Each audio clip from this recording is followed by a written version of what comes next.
18-minute body camera video was released shortly after former officer Philip Mitchell Brailsford was acquitted on a murder charge. Daniel Shaver is seen putting his hands up before police shoot him. Screenshot.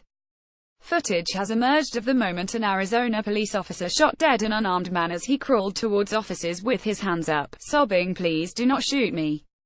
Authorities had been responding to a call that someone was pointing a gun out of a hotel window when the incident occurred in January 2016. The 18-minute body camera video was released shortly after former officer Philip Mitchell Brailsford was acquitted on a murder charge in Daniel Shaver's death. The release of the full video marks the first time the face-to-face encounter has been available to the public outside a courtroom.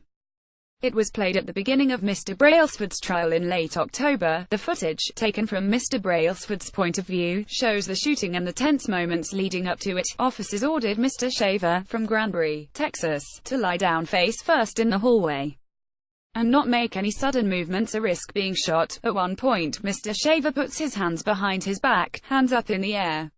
Sergeant Charles Langley, who was leading the police team that responded to the call, is heard shouting, "You did that again, we're shooting you. Please do not shoot me." Mr. Shaver said, sobbing. He was ordered to crawl towards officers. As he inched forward, he reached towards the waistband of his shorts, leading Mr. Brailsford to open fire. He said he believed Mr. Shaver was grabbing a handgun to fatally shoot to him. Authorities have said it looked as though Mr. Shaver was pulling up his loose-fitting basketball shorts that had fallen down as he crawled. No gun was found on Mr. Shaver's body, but 2 pellet rifles related to his pest control job were later found in his hotel room. The investigator into the incident noted, he did not see anything that would have prevented officers from simply handcuffing Mr. Shaver while he was on the floor. During his trial testimony, Mr. Brailsford described the stress that he faced in responding to the call and his split-second decision to shoot Mr. Shaver. Mr. Brailsford told jurors he was terrified for the safety of officers and a woman who was in the hallway.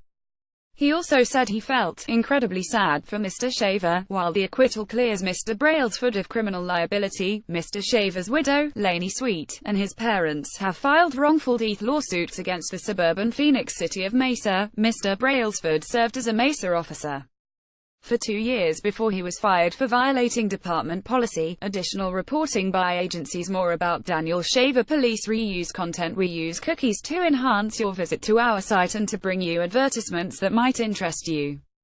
Read our privacy and cookie policies to find out more.